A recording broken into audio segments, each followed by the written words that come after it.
Hey Josh, how are you? Hey Renee, I'm good. How you doing? Good. Um, I just wanted to say it was a great class on Tuesday. Shucks.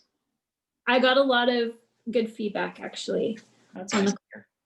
so yeah, I think a lot of people were like happy and learned some good stuff and we're excited to keep going, but after the class on Tuesday, after all this information kind of gets in my head and starts to like process, I start to get all these questions, and I'm sure that other people in the class also have questions. So what I'm going to do is do a new Google form that will go to everybody in the class. And then after the class, if they have questions, they can send it in on the form. And then maybe we can continue to do these little video chats and answer people's questions, or maybe on the next class, we can take 5 or 10 minutes just to answer the questions that people had from the previous class. Yeah, these are like bonus episodes of a podcast. Yeah, so I don't know. Some people call this like a post-mortem, or like I called it a debriefing. I don't know. Sure, that sounds better than a postmortem. I know. Okay, so one of the questions I had was that the rabbis always say that you have to be at least 40 years old before you start studying Kabbalah. And I'm not sure if that's just a guideline or if that's like, you've spent 40 years of your life studying Torah and now you can start studying Kabbalah. So, like, why do they say that? Why can't you just start studying Kabbalah? Like, Well, to make a bad thing worse, it's not just 40 years old, it's 40 years old, male, and married. So extra restrictions. So first let's get into like why those restrictions. We'll bracket the gender issue for a second, but 40 years old and married, I think, are because these are like benchmarks of reaching a certain kind of maturity in your life, right? In the sense, when you are 40 years old, you have got enough experience under your belt. You've learned the meat and potatoes, or what Rambam calls the bread and the meat, right? You've learned the lechem and the basar of Judaism, the halacha, the base, right? Then you've had a chance to learn how the system works, such that when you are exposed to this mystical kind of meta interpretation of things that's totally transforming it, you have a sure foundation on which to stand, right? And married, I think, is interesting because I think it means that you have a sense of what the stakes are. You have a sense of stability in your life, right? You have a family that you're part of. And also, certain aspects of Kabbalah involve a certain kind of, let's call it mystical, ritual, even like magical practice involving a family unit, right? Like the way you transform a Shabbos table into a sacred event. Involves, right, the way you have the table together, the different people involved, and even the a lot of aspects of Kabbalah involve eroticism. So married has to do with the fact that you have a spouse with whom you are cooperating or collaborating to enact these Kabbalistic rituals and beliefs. But a little bit of good news, I guess, is that that's actually a fairly modern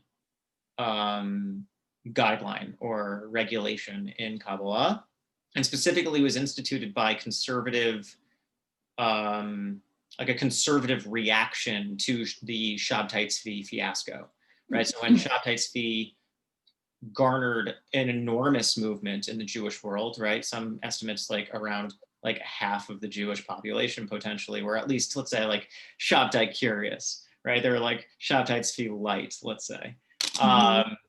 They like as a conservative reaction after the occlusion of Shabtai Tzvi, when he ended up being coerced into agreeing to convert to Islam, was to say, well, Kabbalah is something dangerous. We need to institute these social regulations around it. So you need to have these stakes. You need to have this skin in the game for you to get involved. We're not going to let it just kind of spin out of control and become this populist popular messianic uprising again.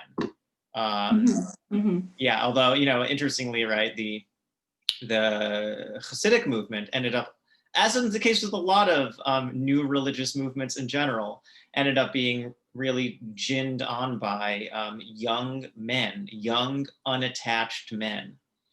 They're kind of like free radicals in society, a lot of energy and not sure what to do with it. So, and also though, a lot of passion, right? A lot of like willingness to throw yourself into something, looking for meaning. So you're saying like it could be a bit dangerous if you don't have that Torah foundation to suddenly like jump to the mystical side. Cause I feel like some people they just want to study Kabbalah, and like the Torah part, is kind of, sort of not forgotten about, but just like, oh, I just, I feel more like connected spiritually than, doing the mitzvot. And I know you touched on it a bit in the class about how there's this tension between like the religious, even says here, one of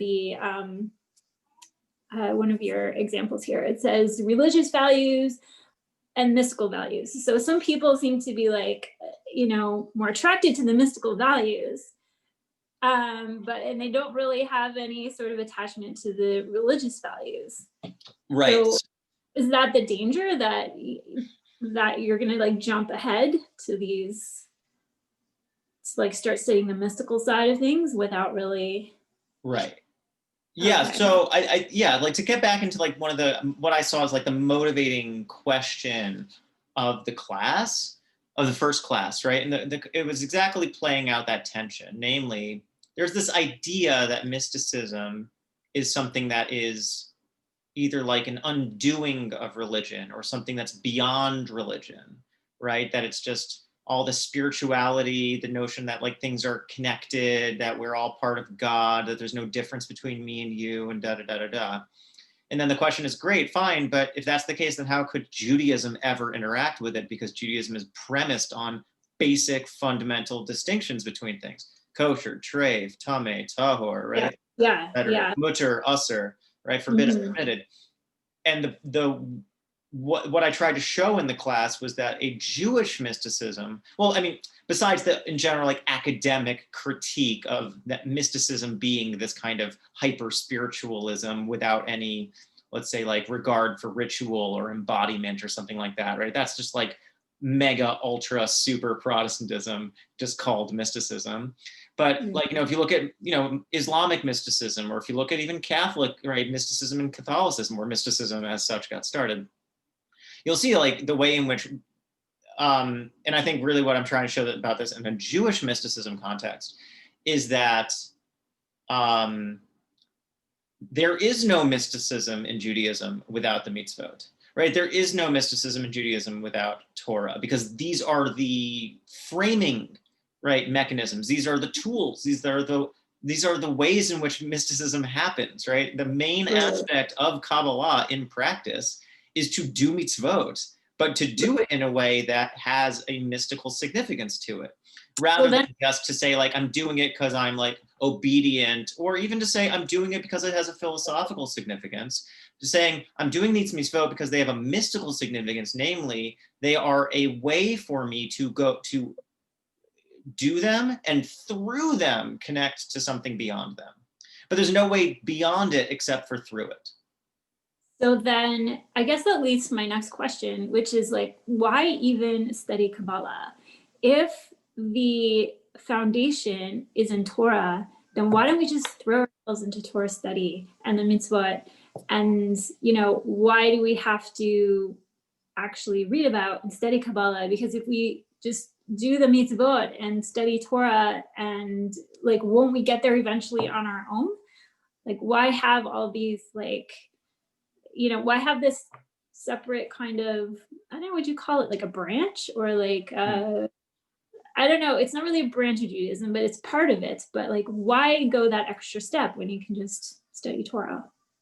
Well, right. I mean, why study quantum physics, right? Newtonian physics works great on Earth, right? You turn on the pencil, it falls to the ground, you know exactly why, right? But when you look into what makes the pencil, right? The way that the atomic and molecular structures of it interact with each other, then you start to question, like, wait, why is it falling, right? Does the pencil even exist?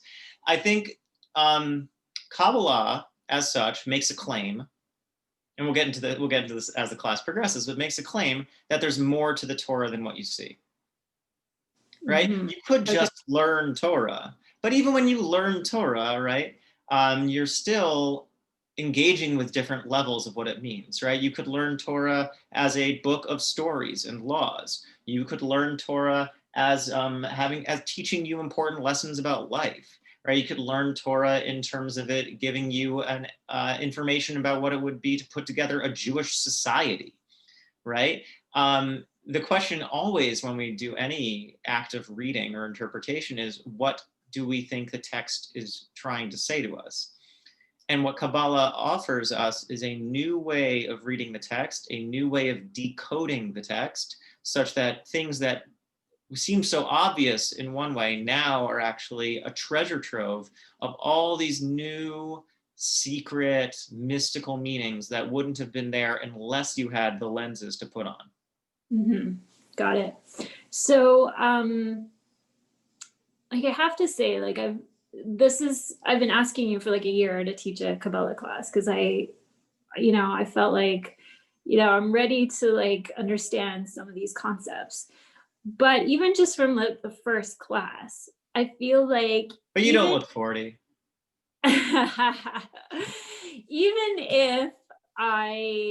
Even just from studying Torah, over the years, I feel like it's already there. Like, these concepts, they're already, even like, nobody's called them, oh, this is Kabbalah.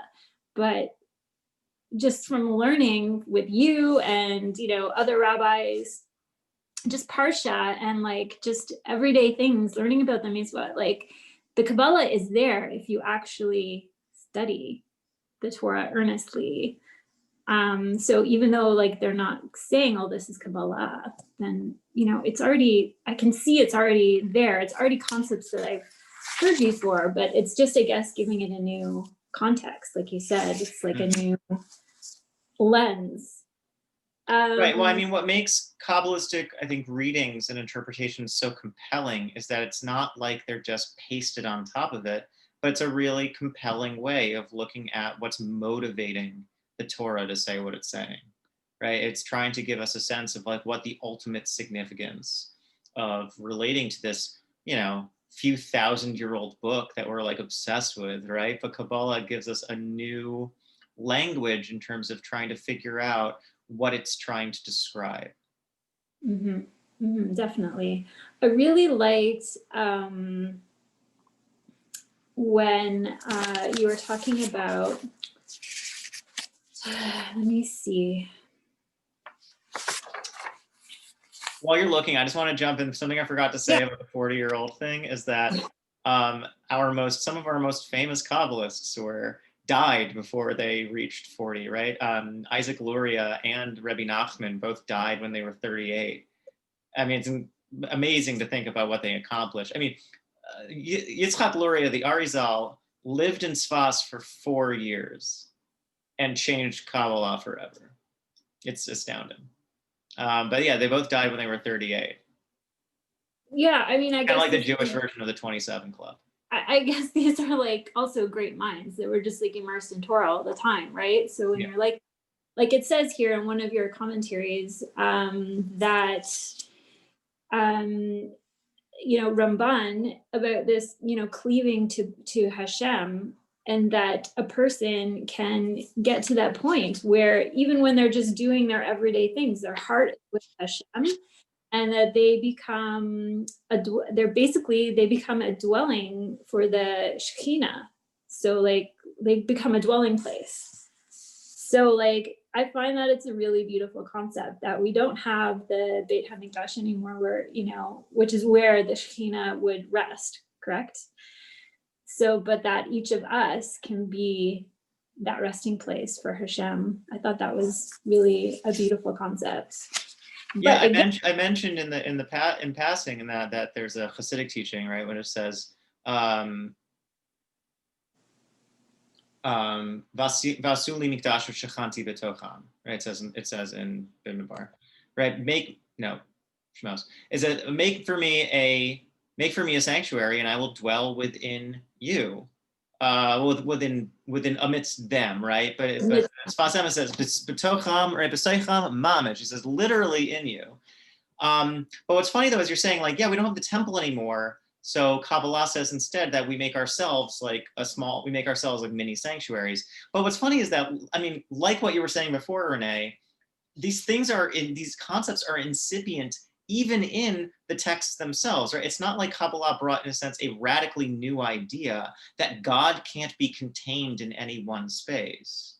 Even when the temple was built, Shlomo says, how could I ever think that you, God, in your magnitude, could even fit in a little bit of this, right? So we already have, that's actually what we're going to be looking at in Tuesday's class in terms of like Kabbalistic radicalizing or challenging kind of contemporary traditional theology, which is that we already have the kind of like first step of this Kabbalistic radicalizing of God, namely, you can't locate God. You can't, pin God down in space or time. And if that's the case, then what does that do to our concept of God, how we understand God, how we interact with God? So I just have one final question, which maybe, I guess I may tie into this way we interact with God, or maybe the way we are blocked from interacting with God, is that this idea of a klipah. And I've seen this word before, and I kind of think I know what it means, but I don't really know what it means. So maybe you could just like tell us what does it literally mean, and then in Kabbalistic terms, what is it exactly? Sure. So klipah literally means shell. It's like what you refer to, like what the thing that you shuck off a pistachio, or actually classically in Kabbalistic language, a walnut. Klipata egos. And the image of the walnut in the shell becomes a very interesting and striking image in Kabbalistic literature, because when you crack open a walnut in half, it looks like a brain. So actually it uses the analogy between a walnut and shell and brain and the skull to think about this very trippy kind of physiognomy, right? This kind of using physical or bodily metaphors to understand God, right? And to understand the structure of reality. But just to kind of bring it down to a basic concept, so klipah means shell, and it's used to refer to the anti-God in a sense that contains the divine. Namely, if there was just a continuity between divine sparks and the rest of reality, everything would merge into God and become one. There needs to be a buffer between different divine essences such that they're able to maintain their distinction. Okay. Klipah is this kind of anti-God energy, substance, matter. I mean, it's not matter, it's not substance, but the anti-God something or other that contains the holy spark. But because it's used in a way that's to contain God, it becomes identified with the other side. So there are two major schools in Spanish Kabbalah. There's the Castilian school, and there's the it's not the Genoese school, but people live in Genoa. I forgot the other side, what it's called. It's Castile, and there's Catalonian. Duh, obviously. We all know our medieval Spanish geography, right? So there's two major schools in Spanish Kabbalah. There's the Catalonian school, and there's the Castilian school. The Catalonian school is more, let's say, philosophical in the sense that they saw everything either being God or an absence of God. It's not like there's something that exists that's against God. The Castilian school, on the other hand, had a whole developed theory of what they called the Sitra Achra, the other side, the dark side of the force. So as God manifests God's self in what's called the Sphirot, right, these emanations, these aspects of God, the Sitra Achra has its own mirror set of Sphirot that are like through a lens darkly, right, through a glass darkly, the perverse, wicked reflection or perversion of the divine. Instead of Moses, we have Balaam, right, the wicked prophet. Instead of the Shekhinah, we have Lilith. Instead of the Kadosh Baruch Hu even, or Tiferes, we have Samael, or the Samach Mem. These are these demonic figures that are the dark reflection of the divine. The Zohar, right, which launches onto the scene in mid-13th century Spain, is part of the Castilian school, and it has its own theory of the demonic. Now, Isaiah Tishby, in his book, The Torah of Evil in Lurianic Kabbalah, very good book, very slim, but it is only in Hebrew, so you have to have your academic Hebrew at a certain level, says what this, he sees this playing out again, in a sense, in the Lurianic school, and he says that this plays out a basic tension in Judaism. Namely, we are monotheists, and yet we recognize the problem of evil. How do these two things interact? It's a basic theological problem. It is what's called theodicy, right? How do we struggle with the existence of evil? Does evil have meaning? How do we give evil purpose? Why does evil exist in a world created by a good God?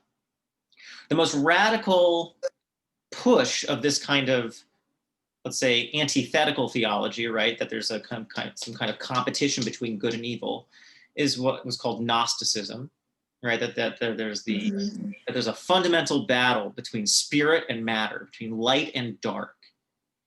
And the reason the world is like this is because it is fallen, that we are souls trapped in these meatbag prisons, and we're trying to escape and reintegrate ourselves with the divine. Now, we can see some ideas like that. Those are either pagan or Christian, or in some like ancient Jewish ideas that are floating around in the ancient, like the ancient world, right, around the time of the Talmud.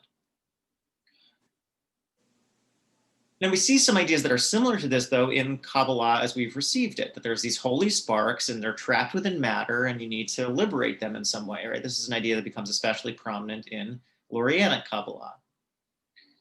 But what Tishby tries to show us is that there's this basic tension that's a very significant one in Jewish theology. Namely, we believe that there is one God who is the cause of everything, and yet we experience evil. How can we actually make sense of that? Now, there's a simple way of doing it in which it says, oh, everything that happens has a purpose. What you perceive as being evil is really just God's plan. And interestingly, if you notice, that logic maps to the Catalonian school. Because it's not that evil exists, it's just an absence of our perception of God.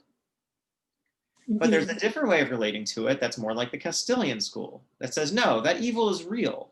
The evil is real because there is this thing called Sitra Achra. There's this dark reflection of the divine that was, yes, created by God and does have a purpose, but it has a certain amount of its own autonomy, and it's able to mess with your life.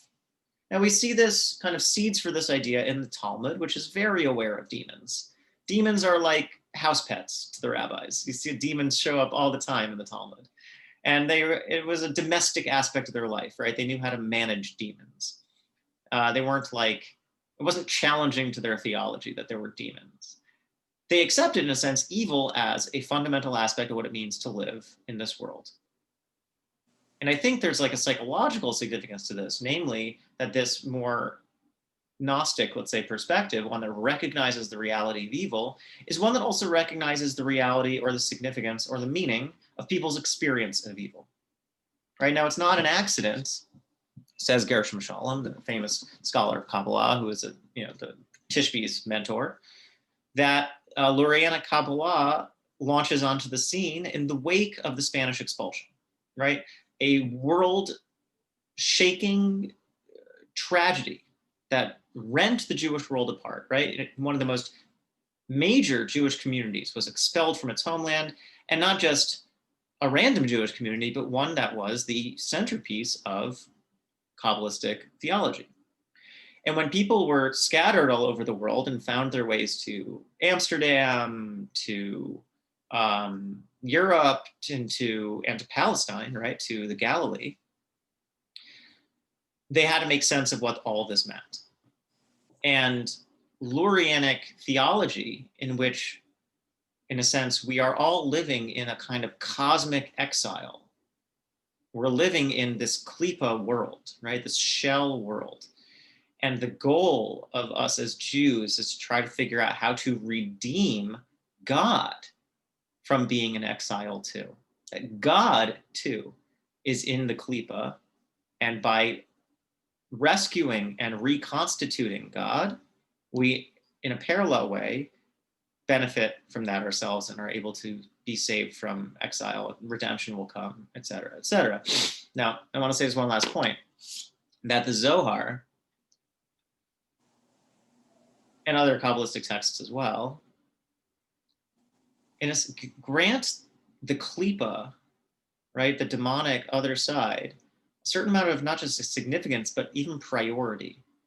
And this is like, you know, going back to your first question, like, why is it that there was this conservative regulation of Kabbalah that only people with experience and with skin in the game are really supposed to be studying it?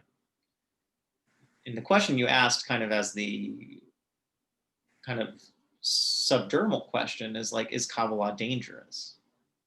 And the answer, I think, actually is yes. I think Kabbalah is dangerous, and I think it's a reasonable position to expect people to have a support system, in a sense, if they want to engage with it. Because, and here we're talking about real Kabbalah, not pop Kabbalah, right? Or like, we're talking really about what the texts really say, not just like the it's all good man kind of Kabbalah. Is that it engages, it necessitates a certain intimacy with things that are dangerous, namely that evil and good are in some way connected at the highest source. That is a dangerous idea, because we saw that the way that eventuated, right, with Shabtai Tzvi was to just deconstruct all of Judaism, right? Mm-hmm. So, oh, well, if forbidden and permitted are connected, they're really all the same, then, well, boom, right? If I say that there's no difference between you and me because really we're all one, then it doesn't matter if I murder you, right? Because you don't really exist. There is a consistent, let's say, troubling ethical dimension to Kabbalah. Because how can you have ethics, which is fundamentally based in the separation between self and other, when the point of mysticism is to undo that separation, right? And I think there is really something real to say about what it means to develop an intimacy with things that are at the heart of what is real. That it does require you to be secure. Because for you to really touch something real in God and in the universe, you will be changed by it, right? And the question is, do you have the vessel, right, to be able to hold it? Mm-hmm. This goes all the way back, I think, to the Talmud. Right? Again, like Kabbalah didn't come from nowhere. You saw a famous story of the four rabbis who ascend to Pardes, right? They go to paradise. Rabbi Akiva ben Zoma ben Azai and Elisha ben Abuya. None of them come back the same, interestingly. Ben Zoma dies. Ben Azai goes insane. It says he goes mad. He can't handle it. Elisha ben Abuya becomes acher. He becomes the prototypical paradigmatic heretic, and he cuts the shoots because he's not able to process what's going on. The only way he can understand it is because he thinks it affirms heresy. Only, it says, Rabbi Akiva goes in peace and comes back whole. I don't think Rabbi Akiva wasn't changed by it, but he was able to integrate it and to incorporate it into himself. It wasn't something that he was destroyed by or ruined by. Now, interestingly, right, the mystics end up idealizing Rabbi Akiva, sure, because he's Rabbi Akiva. He's the sage who's able to integrate this all. but also in some ways Ben Azai and Ben Zoma, in terms of them dying a mystical death or going mad because of contact with God, right? These are also, in a sense, mystical experiences as well. Mm-hmm. So Well, Moshe couldn't even look Hashem in the face, right? He saw the back of Hashem, or he was slightly turned or something. So it was like, right. You know, even God says, you cannot see my face and live. Yeah, couldn't, you know, see Right. Hashem. So right. Oh, so no, but I think these 4 models give us really important information. That's interesting. I guess that's why people. I want to unpack how, though. Okay. So you asked, I'm wrapping up. Don't worry. Okay. You asked, is Kabbalah dangerous? I think the answer is yes, because you can be let in on what Kabbalah is teaching and not be able to, in a sense, re-enter the normal world again. That's Ben Azai, right? He goes crazy. You can be introduced to Kabbalah and I think lose touch with what a normal way of life could look like and end up not eating, not treating your body right? You could end up putting yourself in dangerous situations because you don't think this life is real anymore, and you end up doing grievous harm or even dying. You could see the insights that Kabbalah are giving, namely these very complex insights, which I'm actually not going to talk about right now, and say, that actually proves the reality or the truth of a different religion, right? Because a lot of Christians have looked at Kabbalah and said, oh, look, these idea about the Sefirot really is just another way of talking about the Trinity. Kabbalah affirms Christianity.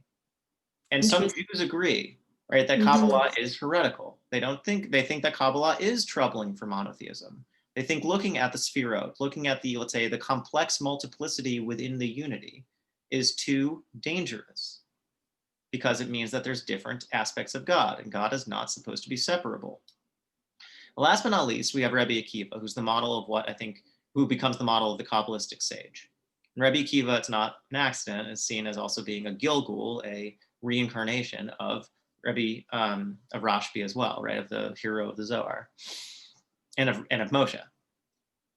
Is that, and it's exactly what I was trying to say in the class, that Kabbalah gives us a pedagogical model of ways to start to open these questions, ways to start to touch a deeper truth, but in a way that we're able to tolerate, in a way that we're able to integrate into our lives. That it's done through the vehicle of Torah and mitzvos, because these are pedagogical tools to help us inculcate, right, take in and be changed by these ideas. But you can't skip ahead. So you need to get your Torah. You can, right? But then you end up losing a lot. It's not guaranteed that you'll be able to hold it all together. Wow, that's crazy. So super interesting. And I know now I'm going to have probably like 10 other questions by the time class comes again on Tuesday. Yeah, but for all the students watching this video, don't have anything else to do with your time, come up with your own questions, put them in the Google Doc, and we'll do more of these videos, and we'll have a little bit of time in the class too, where we can just, have in a more informal way, go deep into questions that you have or things that you're curious or interested about. Yeah, that would be great. Thank you for taking your time today. My pleasure. Answering my questions, and we'll see everybody, I guess, on Tuesday for the class. See you Tuesday night, 8 o'clock. Okay. Shavua tov. Shavua tov.